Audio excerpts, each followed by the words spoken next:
Magandang umaga po. Good day students, good day parents of Angelicans. Andito po tayo sa ating pinaka-Cerebro. Ituturo po namin sa inyo on how to use the Cerebro platform. So, gusto lang naming malaman ninyo na this is our platform or learning management system kung saan natin gagawin ang mga activities, offline or online activities. At dito natin ma-access ano bang meron dito sa ating Cerebro. Una, kung paano tayo mag-login, how to edit our profile, how to access the subject, and how to review the topics and books. So, andito na rin po yung paano i-download. Okay, so, and the last is to how to answer the quizzes. Alright, so simulan na po natin. Ayan, unang-una, meron po tayo ditong mga accounts, na mga accessible account na binigay ng teacher. Alright, so tingnan muna natin.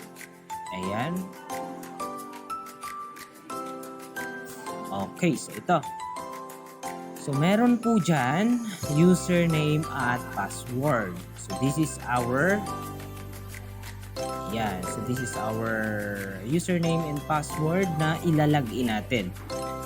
Okay? So, yan po yung mga designated names po natin dyan. At ito yung email natin. Okay, so let us proceed. Alright, so may binigay na link ang teacher. Ito yung official link natin. Be careful sa paggamit nito kasi ito ay domain ng .ph at hindi .com. Ibig sabihin ay, pag nag-search tayo sa search engine, ayan, so isusulat po natin .ph. Okay, so yun ang pinaka-domain natin or the link provided by the school. Okay, so pag-click natin dyan, click natin ang ating pinaka-link, and so dito tayo mapupunta. Yan ang bubungad sa atin.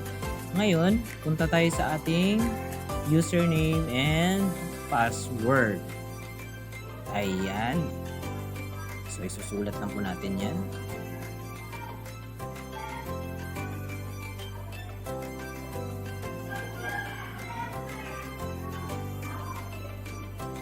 Ayan, copy-paste natin. Ayun. So, make sure na yung password natin ay tama yung pagkakasulat kasi magi-invalid yan. Okay, so refer lang po tayo sa ating teacher kung bakit nag-invalid. Ayan, so ilag-in na po natin. Take note, wag po nating kalimutan ng ating password. Alright, so kasi napakahirap i-recover yan. Masasayang din po yung mga activities natin. There we go. Andito po tayo sa pinakaunang page. Ayan, isulat lang po natin ang pinaka-current. Kailangan nating palitan yung password natin immediately. Alright, so yung new password natin, gawa tayo ng new password na mabilis lang matandaan at wag po ibigay kahit sino yung password natin except sa mga guardians natin o sino may guardians and parents o kung sino man kasama natin sa bahay. Alright, ayan, repeat lang po natin yung password. Yun. So, there we go. Ayan, update na po tayo. Continue. Continue lang po natin. Ayan. So, click lang po natin ng got it. Okay. So, ayan. So, yung calendar natin.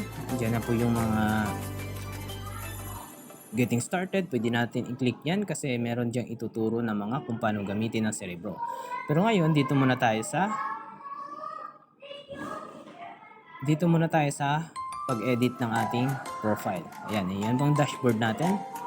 Yun ang enrollment code na yan, wag po nating galawin. Okay? So, ayan. So, edit po natin ang profile natin dyan by clicking the edit profile. Ayan. Click lang po natin.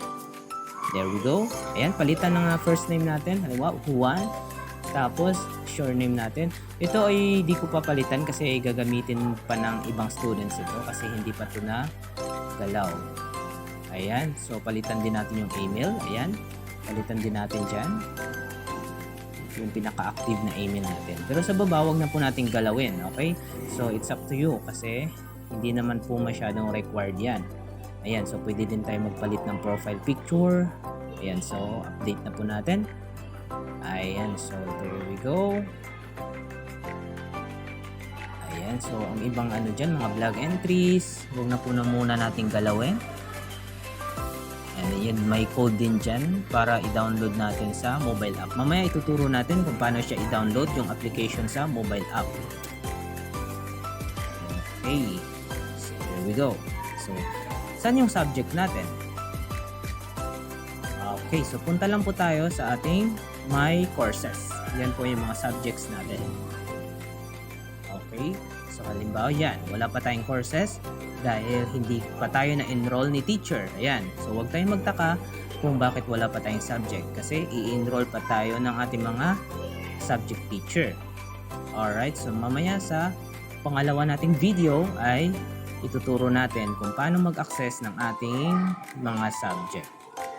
Thank you and see you.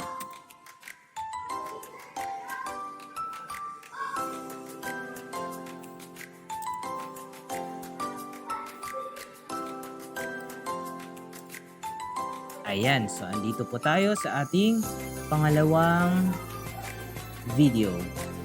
Alright, so kanina wala tayong subject, ngayon meron na. Halimbawa ay sa senior high.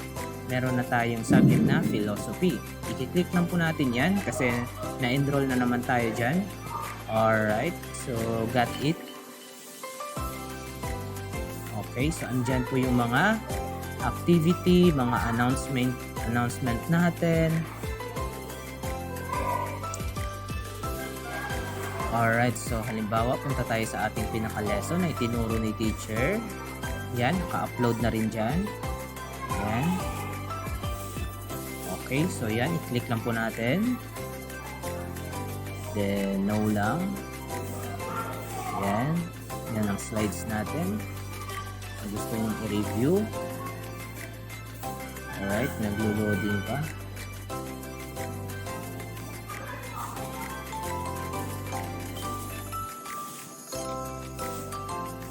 Ayan, sa mga books natin. Tingnan natin yung books. Yung quizzes muna tayo. Ayan, sa quizzes. Kung paano natin sagutan yan. Ayan, pwede tayo mag-attempt. Okay, so take note. Pag nasubmit na natin ito, hindi na tayo pwedeng sumagot ulit. Alright, so try natin sumagot. Ayan, so ano bang sagot dyan? Thinking happens when ideas or opinions are rendered that help.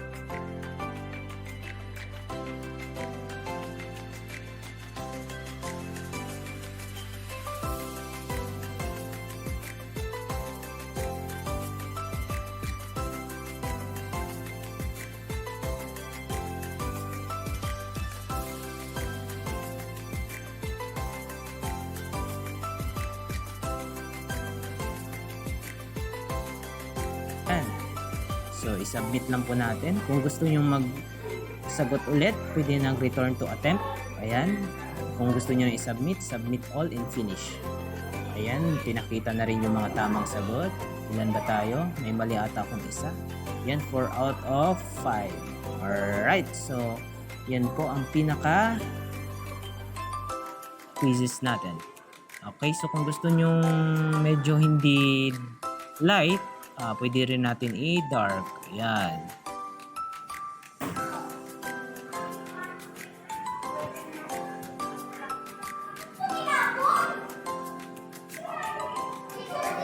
Okay, kung gusto rin yung i-chat yung ibang kagrupo natin. Ayan, pwede.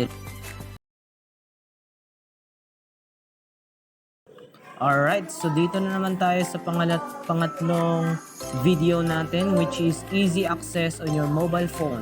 So using the model application. Okay, so yung model application ay para siyang pinaka portal para magamit natin ang Cerebro sa ating phone or smartphone, iPhone, so Android. Ayan, so there we go. Ano ba ang dapat gawin?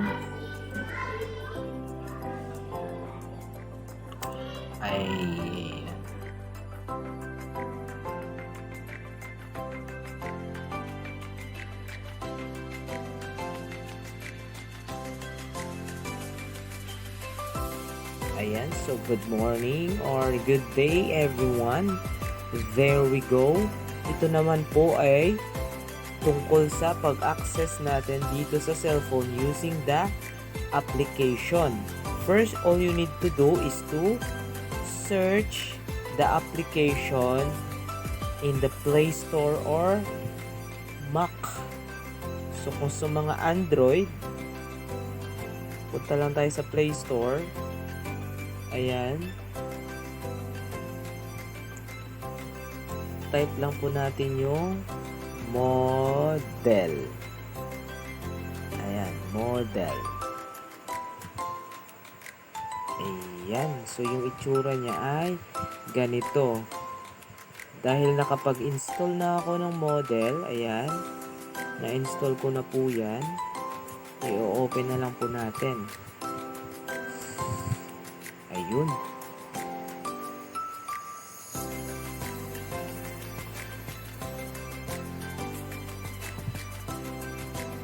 Ayan, nalagag lang ako.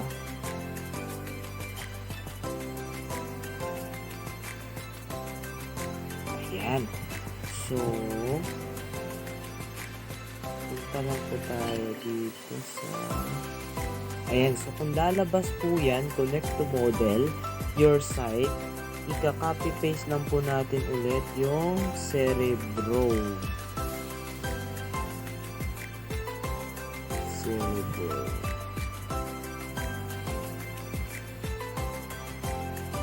Ayun. So ka-copy paste lang po natin to. Then copy. Then balik po tayo sa model. Ayan. Then, there we go. Ayan. So, maraming lalabas po dyan na mga sites. Ayan. Kiklik na po natin ito ulit. Ayan. So, nakapasok na po tayo sa Cerebro. Sulat lang po natin yung account natin kanina. Ayan, APMS 162 na wala. There we go.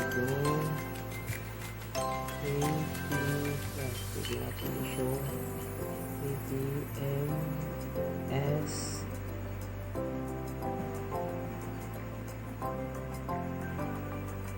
2024.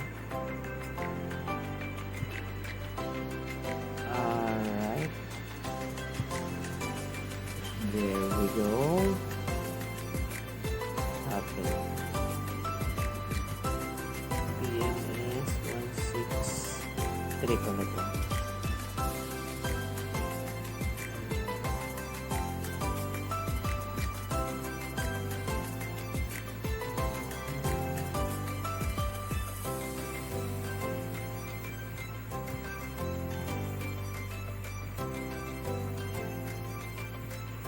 Ayun, so nakapasok tayo agad. Ibig sabihin, ito ay hindi na kailangan i-update yung kanyang password. Alright, so punta tayo sa pinaka-course. Ang pinaka-course dyan or mga subject mo ay unahin muna natin yung profile mo. Ayan. Ayan, dyan makikita yung grade mo, yung lahat tungkol sa'yo. Ayan. Kung gusto nyo pong palitan to, palitan po natin tong email address para ma-notify po tayo sa mga activity doon sa Gmail po natin. Actually, ito po ay nag-notify din to, nagpa-pop up din po ito sa ating dito, lumalabas po yan. Ayan, so halimbawa, punta po tayo sa ating pinaka-course. Alright, meron na po tayo dito katulad kanina. Ganito din po itsura. Napaka-smooth lang po yung paggamit dito sa model. Ang maganda kasi dito ay nakikita mo agad sa iyong phone ang application. Hindi na po tayo pupunta sa Chrome para i-retype yung pinaka-link.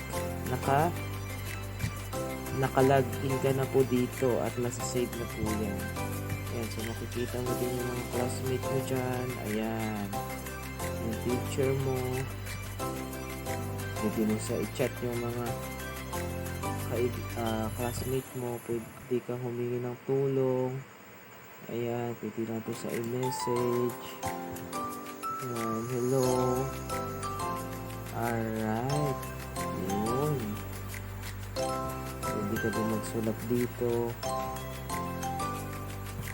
Alright, so kung gusto mong makita ang books, dito po yan sa Learning Companion. Ayan, open mo lang po yan. Naka-PDF yan.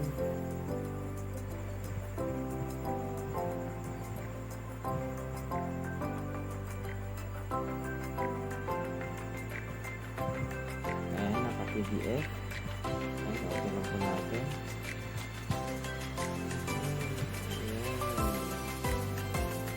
Ayan. Alright. So, napakadaling gamitin. Ayan, balik lang po tayo dun sa pinakaloob. Pwede natin gumamit ng quiz.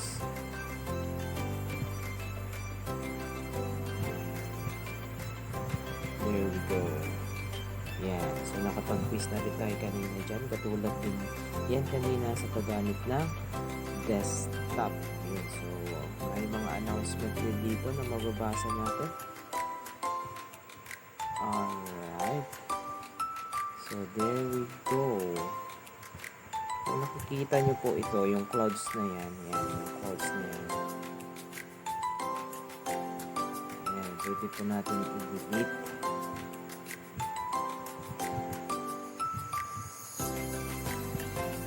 Yung mga na-access mo. Ibig sabihin, ma-delete mo yung hindi yan ma-delete, kundi yung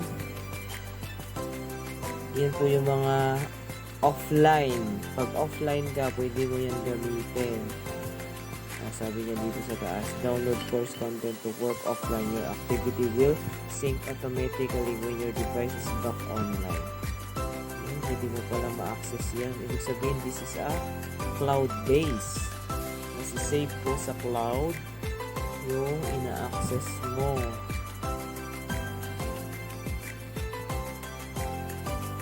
So, yan lamang po. At dito rin yung mga calendar natin. Ang pinaka-home. Dito yung mga notification kung ano yung mga assignment na darating. May ipinopost na si teacher.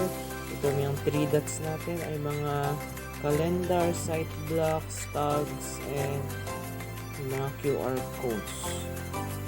Alright. Tungkol ito sa model na ginagamit natin. Yung application. Kung gusto nyo hanapin yung pinaka-course ninyo, halimbawa ay English or philosophy, yan, lalabas agad yan sa inyong screen. Alright, so